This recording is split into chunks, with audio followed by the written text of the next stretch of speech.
Sean bienvenidos al segundo módulo de esta unidad curricular. Ya sabemos lo que es la psicología, sabemos que es una ciencia que estudia el comportamiento humano. Cuando hablamos de comportamiento, estamos hablando de un todo, estamos hablando no solamente de lo que observamos, no solamente lo que hace la persona, sino también lo que piensa, lo que experimenta, cómo lo procesa. Para eso tenemos que visualizar al ser humano como un todo, como algo bastante completo, no como una cajita. De hecho, se habla desde el ser humano como desde una perspectiva holística, que cuando hablamos de holístico, no nos referimos a un aspecto más espiritual, sino a un proceso donde observamos todos los ángulos de la persona. Entonces, siempre hablamos de la persona, es un ser biopsicosocial o biopsicosocial.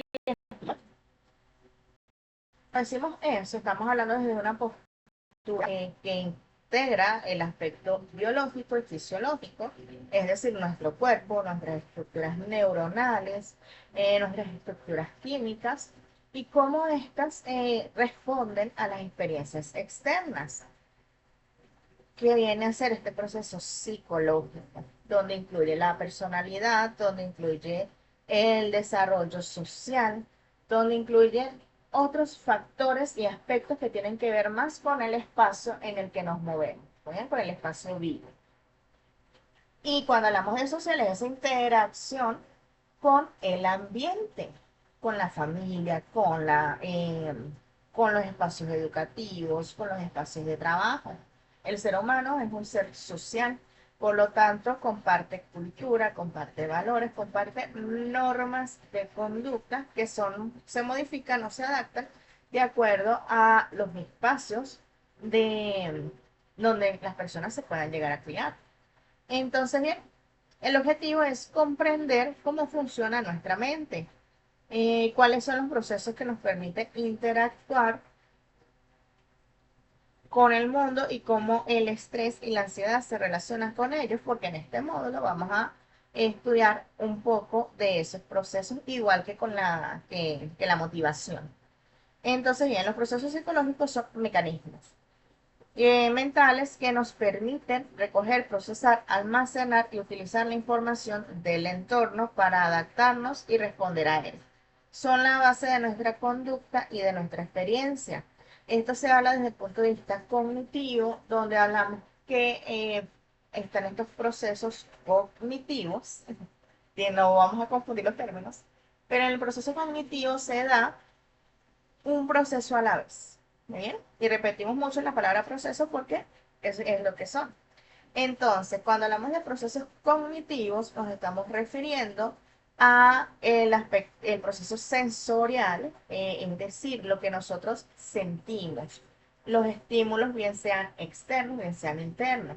La temperatura del aire, la temperatura corporal, las ganas de hacer pipí, eso es un estímulo. Los olores, el gusto, lo que podamos tocar con nuestras manos o con nuestra piel. Y eso tiene que tener una forma en la que se procesa y se comprenden estos estímulos sensoriales, que es la percepción. De allí pasan a lo que es el proceso de atención, el cual elige en cuál estímulo, perdón, se va a focalizar. Por ejemplo, estoy en mi casa, estoy escuchando sonidos de la calle o si mi gato maulla, estoy sintiendo el aire, estoy sintiendo el espacio que me rodea. Sin embargo, mi atención me va a llevar a focalizar en lo que estoy hablando, en la información que estoy dando.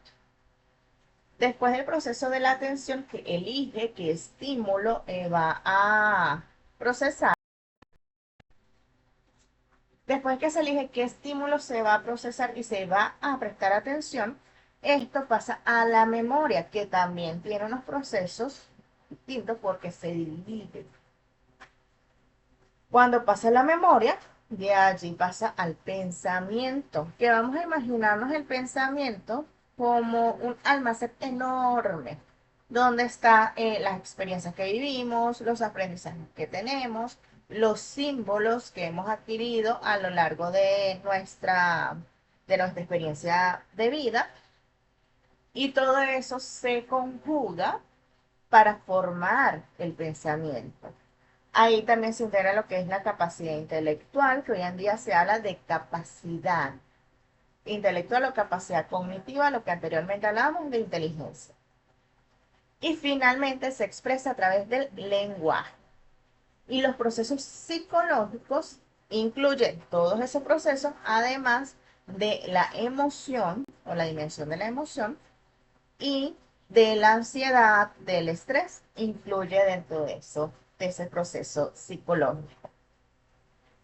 Entonces, los procesos psicológicos fundamentales, como les estaba hablando, tenemos lo que es la sensación, la percepción, la atención, la memoria, la motivación, la emoción. Entonces, vamos a ampliarlo un poco, ¿ok? Ya saben, cuando hablamos de procesos cognitivos, llegamos hasta lo que es el proceso de pensamiento, el proceso de lenguaje. Y cuando hablamos de procesos psicológicos, incluimos motivación, incluimos emoción. Entonces, bien, la sensación, como les he comentado, es la información que viene a través de los sentidos. Gusto, olfato, tacto, oído y vista. La percepción es la que organiza y le da un significado. Ah, ok, tengo frío, estoy sintiendo frío porque tengo el aire encendido. Le doy un, le doy un concepto, lo clasifico y de paso le doy una causa. La atención, que es la capacidad de seleccionar y focalizar. Muchas veces podemos pensar que tenemos problemas de memoria porque no me acuerdo dónde puse las llaves, se me olvidó que tenía examen, se me olvidó que tenía que entregar una tarea, pero cuando eso ocurre no es problema de la memoria, sino de la atención.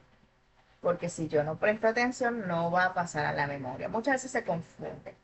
Cuando es un problema de memoria es cuando yo olvido completamente lo que aprendí y lo que refuerzo cada día. Por ejemplo, olvidé escribir.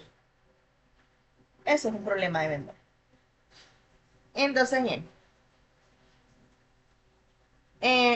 por lo menos acá muchas veces podemos hablar de la capacidad para concentrarnos en algo. ¿Bien? La memoria codifica, almacena y recupera la información. Son los tres pasos que lleva consigo la memoria. La motivación es la fuerza interna o externa que impulsa, dirige y mantiene una conducta hacia una meta. Eh, quiero graduarme, quiero tener una carrera universitaria. Esa es la motivación. ¿Sí? El refuerzo es, estoy cada vez más cerca de obtener mi título. Y puede transformarse en motivación también lo que aprendo. Porque no es lo mismo dejarles un montón de libros para leer que si no tienen la suficiente motivación se les hace larguísimo, larguísimo, a que tengan una interacción, por lo menos así como estamos ahorita en video. ¿Por qué? Porque eso motiva a continuar. Entonces, bien, esta fuerza interna puede ser, esta fuerza, perdón, puede ser interna o externa. Por ejemplo, una fuerza interna es quiero lograrlo, quiero alcanzar la meta, porque me imagino que la voy a disfrutar, me imagino que me va a gustar. Y otra puede ser, no, porque es que me van a aumentar el sueldo en el trabajo. No, es que eso es una buena inversión. Significa que mi vida va a mejorar. Esa es una motivación externa. Y la emoción, que es un poquito más amplia. En realidad todos estos son bastante amplios, son procesos que si los estudiamos de forma individual, se vuelven sumamente complejos. La emoción, por ejemplo, son respuestas psicofisiológicas, que significa que se generan por una idea o por el concepto que nosotros le tengamos a algo y que comparte estructuras neurológicas, estructuras netamente biológicas y que cumplen con una función dentro de nuestro organismo. Por eso es que cuando hablamos de emociones, estamos conversando sobre algo bastante profundo, ¿ok? Cuando hablamos de que tiene estructuras neurológicas es porque ciertamente lo que nos permite experimentar la emoción viene desde nuestro cerebro, ¿ok? Viene de nuestro lóbulo frontal, viene de una pequeño órgano que se encuentra muy al centro del hipotálamo que se llama la amígdala. No la vamos a confundir con las amígdalas de la garganta, sino con un organismo totalmente diferente que es el responsable de esas emociones. De hecho, en estudios recientes y en teorías, muchos hablaban de que, bueno, de que si la amígdala estaba deformada, de que si no tenía la suspensión, o que si la persona nace sin la amígdala, esa pudiera ser la respuesta para ciertos comportamientos donde las personas no experimentan las emociones. Entonces, bien, esto responde a estímulos, bien sean internos o externos. Incluyen componentes biológicos, cognitivos y conductuales. Pero no solamente tenemos eso, tenemos procesos psicológicos superiores que son de elaboración. Los que hablamos son los fundamentales y los superiores entran lo que es el aprendizaje, que es un proceso por el cual se adquieren conocimientos, comportamientos, habilidades y valores a través de la experiencia. El aprendizaje no es solamente sacar un 20 en clase, no es solamente ser bueno para estudiar o que tengamos facilidad para estudiar. El aprendizaje es cuando yo adquiero, aprendo una habilidad y la puedo usar en mi día a día. Por ejemplo, aprender a cocinar. O vámonos a ejemplos más elementales, como es aprender a caminar, que lo aprendemos. Nacemos con una estructura lista, nacemos con un cuerpo listo para que se va desarrollando para poder caminar, pero si yo no observo a mis personas alrededor, mis cuidadores, que caminen, va a ser un poco difícil que yo lo haga.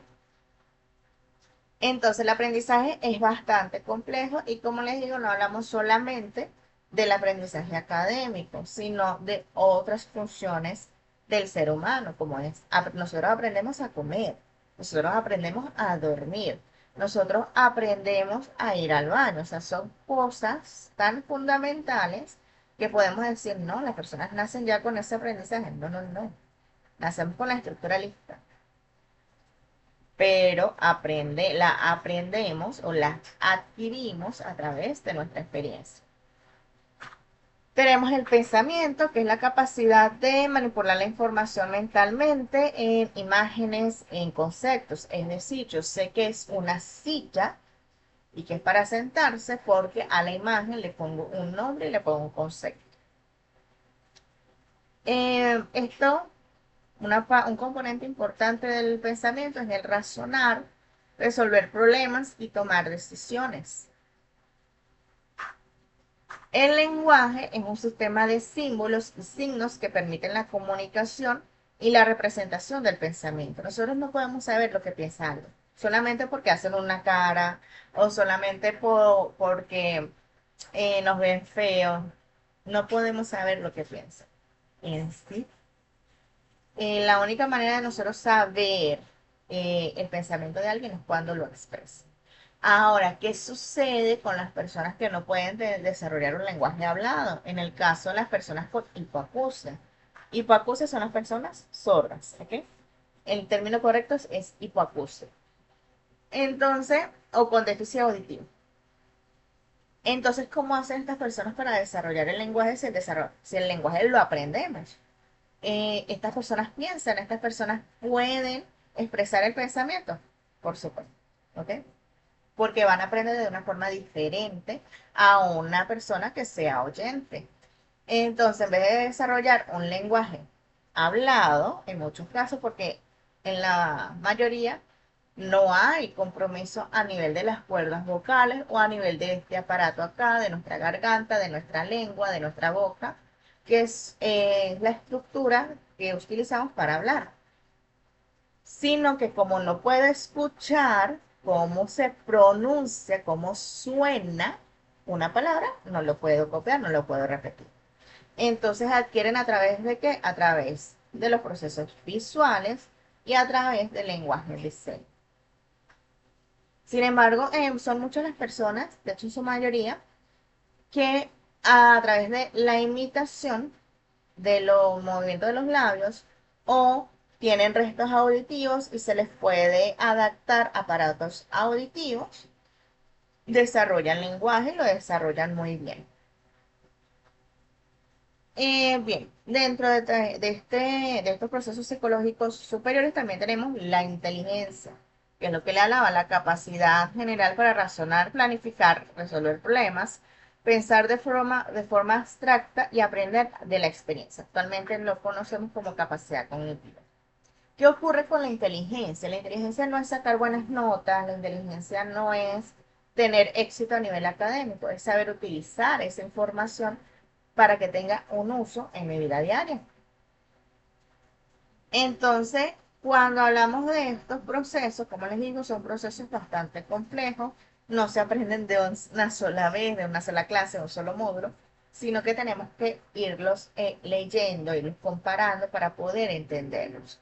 Porque, por ejemplo, cuando hablamos de la memoria, estamos hablando de tres procesos dentro de la memoria. Cuando hablamos de la motivación, estamos hablando de procesos dentro de la motivación. Cuando estamos hablando del lenguaje, estamos hablando de procesos dentro del lenguaje y de una manera bastante compleja. Por lo menos cuando veamos el cuarto módulo o el tercero, me disculpen aquí el otro, que veamos desarrollo humano, vamos a ver que no es un proceso que se da tan sencillo, sino que se da por pasos. ¿Bien? Entonces, bien, ahora dentro de esto tenemos lo que son respuestas psicológicas. ¿Bien? Dependiendo de la teoría, también se le puede llamar mecanismo de defensa, también se les puede llamar eh, capacidad de defensa. Va a depender de la rama porque la psicología tiene varios enfoques y las teorías, en la mayoría de los casos, se apegan a estos enfoques. Entonces, bien, cuando hablamos de estrés y hablamos de ansiedad, estamos hablando de esta respuesta psicológica. Y son respuestas ante situaciones amenazantes o que nuestro cuerpo, nuestro cerebro pueda percibir como amenazas.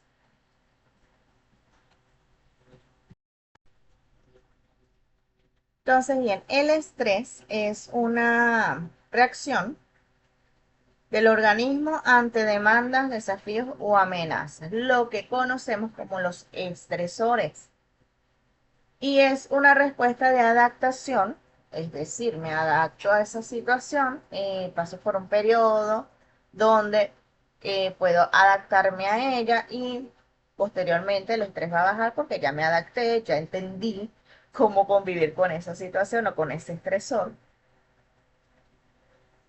O una respuesta de lucha o huida ante una amenaza, bien sea real o bien sea percibida. El estrés es como esa respuesta que nos lleva a nosotros huir ante el peligro. Vemos un montón de gente corriendo y corremos nosotros. Ellos empezaron a desarrollar, em, ellos empezaron a desarrollar en la forma de protegernos y de poder huir o poder resolver ante las amenazas del mundo, por ejemplo, de un animal, el buscar refugio. Se empezó a desarrollar de esa manera. Sin embargo, fue evolucionando. Las primeras personas que empezaron a hablar de estrés fue alrededor de los años 50 y esto debido a que veníamos de un proceso de guerra donde las personas mostraban o habían experimentado un, un traumatismo bastante fuerte. Claro que en ese tiempo no se hablaba o no se conocía sobre, o no se podía conocer, sobre trastorno de estrés porque no existía. Fue después. que le dieron nombre a, a esas sensaciones, por así decirlo, o a ese sentimiento. Entonces, bien, uy, me disculpo por acá. Ajá. Entonces, tenemos que el estrés agudo es ocasionado por un breve periodo de tiempo y desaparece con rapidez. Tengo que entregar una tarea y no he hecho nada y resulta que la tarea es larguísima, que tengo que investigar mucho, que tengo que seleccionar, que tengo que sacar una conclusión y de paso es a mano, como la tarea que tuvieron ahorita, que tuvieron hace poco. Entonces, eso va a generar ese proceso de estrés. Y tenemos el estrés crónico, que ya es cuando ese proceso o esa amenaza se prolonga por varias semanas o meses. Estamos hablando de un trabajo, de un proceso, de una crisis vital o de alguna forma, de algún momento en que no podemos con la situación a la que nos estamos enfrentando. Entonces, el estrés crónico es el que es más perjudicial. ¿Por qué? Porque cuando se da el estrés, no es que se da solito, no es que se da solamente en mi mente, no. El estrés comanda una respuesta cerebral fisiológica y lo que hace que nuestro cuerpo movilice una gran cantidad de recursos para hacerle frente a ese estresor. Vamos a compararlo, vamos a suponer que estamos en un maratón y resulta que llega un momento en que tenemos que correr hacia arriba. Para eso, mi cuerpo va a mandar una señal y va a mandar una respuesta que me va a dar la energía para yo poder subir esa loma. Ahora, si yo eso lo mantengo durante mucho, mucho, mucho tiempo, va a llegar un momento en que mi cuerpo no va a poder más y simplemente se desploma, simplemente me caigo del cansancio. ¿Por qué? Porque movilizó una serie de recursos que se agotaron, porque resulta que nuestros recursos fisiológicos no son infinitos, son finitos. Por eso es que nosotros dormimos, por eso es que nosotros comemos, porque necesitamos poder, por así decirlo, volver a llenar de combustible nuestro cuerpo. Entonces, ¿qué ocurre con este estrés crónico? Que llega un momento en que ya nuestro cuerpo no nos puede dar más, ya no nos puede dar tantos recursos y simplemente nos cansamos y nos desplomamos. Es allí cuando ocurren las enfermedades, es allí cuando ocurre el burnout o el síndrome del quemado, que todavía no está en estudio. Todavía no se considera un síndrome, todavía no se considera una alteración psicológica, pero llega ese momento en donde ya no tenemos nada, estamos sumamente cansados y entramos en una fase de agotamiento. Y es ahí donde nos enfermamos. Es ahí donde que nos empieza a doler la espalda, que empezamos con la gastritis, que empezamos con la colitis, que en algunos casos el dolor de cabeza es demasiado, nuestro párpado empieza a temblar, pero es por ese estrés, son señales fisiológicas. Cuando estamos estresados por un examen, el estrés repercute en mi cuerpo. Igualmente va a impactar a nivel emocional, a nivel cognitivo y a nivel fisiológico y neurológico. Por eso es que cuando pasamos por un proceso de estrés, llega un momento en que la atención se reduce a tal punto que no nos acordamos de nada, que si no lo tenemos anotado se nos olvida, o sea, no sabemos ni en qué día estamos. Entonces, ¿por qué? Porque la atención se va reduciendo. La memoria, por supuesto, si yo no puedo prestar atención, mucho menos voy a poder codificar, mucho menos voy a poder recuperar información. Y los pensamientos tienden a volverse muy placenteros. Empiezan a volverse muy rígidos o muy catastróficos porque ya mi cuerpo no no tiene ni siquiera para proteger. Entonces, claro, muchos hablamos de que no es tanto el estrés o la amenaza, sino la manera en la que lo podemos afrontar. Y ahí es cuando nosotros hacemos uso de los estilos de afrontamiento o de las técnicas de afrontamiento. Uno donde resolvemos la situación, uno donde aceptamos la situación y nos comportamos en consecuencia, y otro donde lo evitamos, pero ese afrontamiento no es tan saludable porque llega un momento en que ya no lo podemos evitar más, porque va a crecer, va a aumentar. Y la ansiedad, y hay una razón por la cual el estrés y la ansiedad se muestran juntos o vienen juntos, porque es que son primitos. La ansiedad también es una respuesta a lo que nosotros podemos percibir como amenaza futura o incierta. A diferencia del estrés, el estrés tiende a ser muy propio del espacio o del tiempo, muy presente. Pero la ansiedad es cuando esto ya se proyecta a futuro. Cuando me empiezo a estresar por la semana que viene. La semana que viene, por mucho que la planifique, por mucho que sepa lo que voy a hacer, no, es impredecible, no sé qué va a ocurrir, no sé qué pueda llegar a ocurrir la semana que viene, porque no lo puedo ver, es el futuro. Entonces, empieza a ver estas amenazas o estas señales y empieza a trabajar en pro de eso. Lo que genera, porque la ansiedad está muy relacionada con las emociones y genera miedo, genera temor. Entonces, una sensación de temor, de inquietud y de preocupación acompañada por síntomas físicos. Me duele el pecho, la taquicardia, ay, de repente se me aceleró el corazón, ay, de repente se me mete un miedo, es que algo malo va a pasar. Son respuestas a esa ansiedad. Me empezó a doler la cabeza, ay, me empezó a doler la barriga. Bueno, he ido hoy 4 veces al baño porque de verdad no sostengo nada. Son procesos, son síntomas de ansiedad. La ansiedad es una respuesta al estrés. Entonces, ahí vemos por qué están unidos, ¿no? Y es un estado de alerta. Imagínense una alarma de carro que está encendida. Eso es. Entonces tiene síntomas comunes como aumento del ritmo cardíaco, aumento de la sudoración, de la tensión muscular, problemas gastrointestinales, inquietud, dificultad para concentrarnos, lo que termina afectando nuestra atención y por ende nuestra memoria.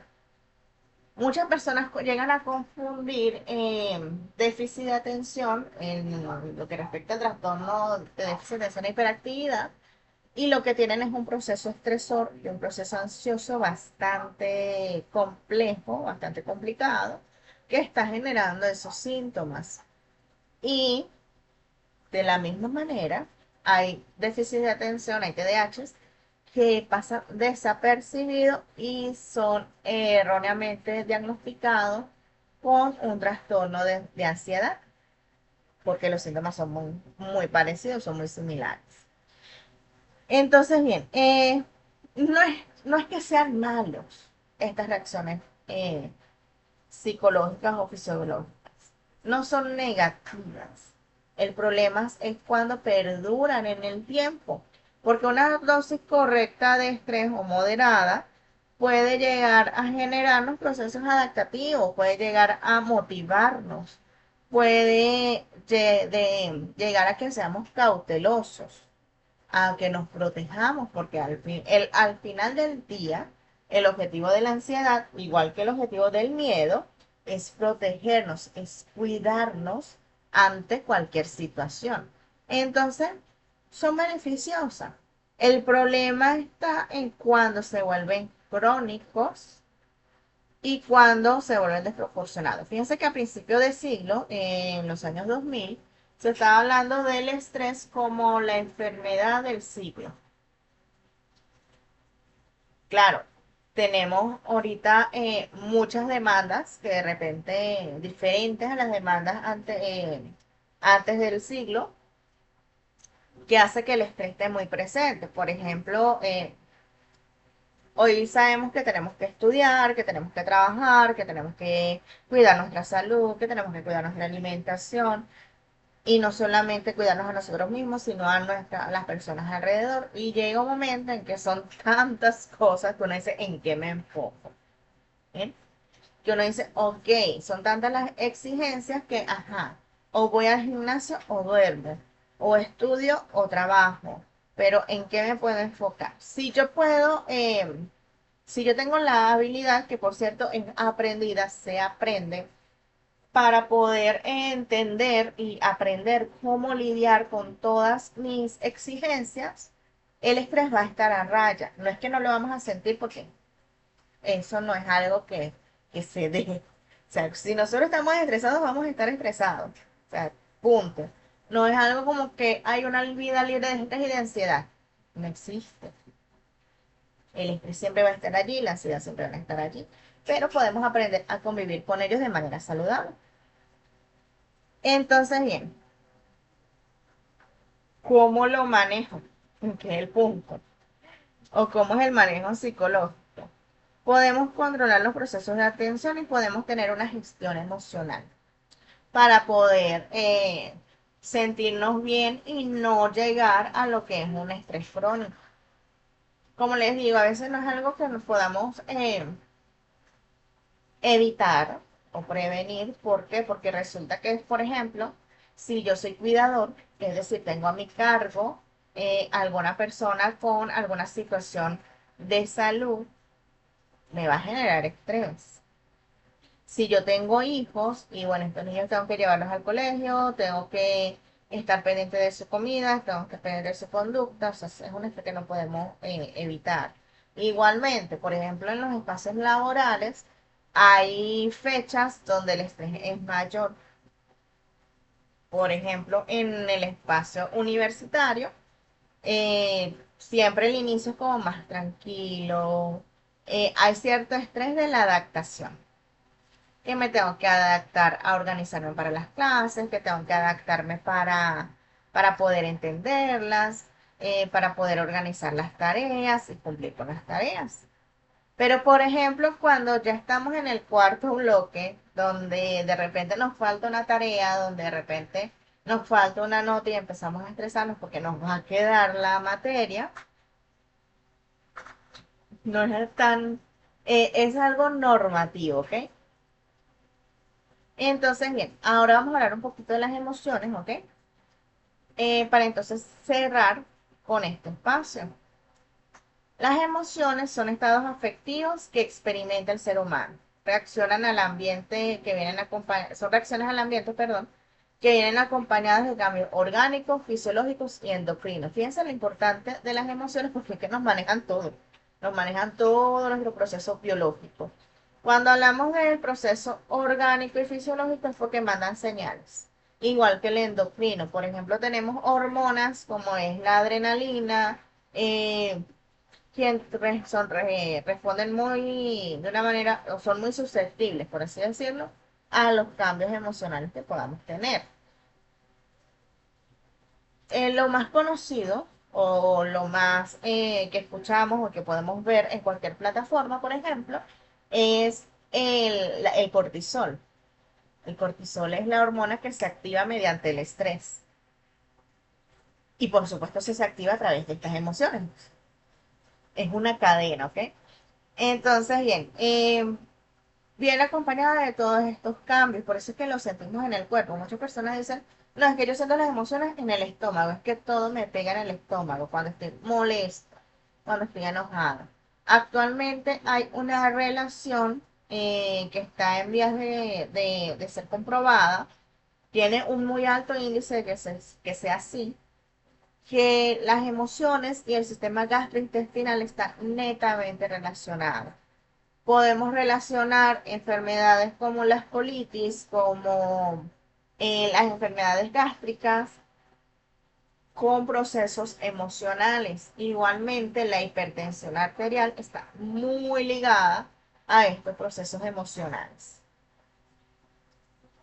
Entonces, bien, las emociones pueden ser placenteras o displacenteras. Ya no hablamos de positivas o negativas, sino que pueden ser, hacernos sentir bien, como lo que es la alegría, la satisfacción y la gratitud, o hacernos sentir mal, como es el dolor, el miedo y la ira. Pero todas ellas tienen funciones importantes. Por ejemplo, nos, el miedo nos protege, porque cuando nosotros tenemos miedo, lo que buscamos hacer es protegernos.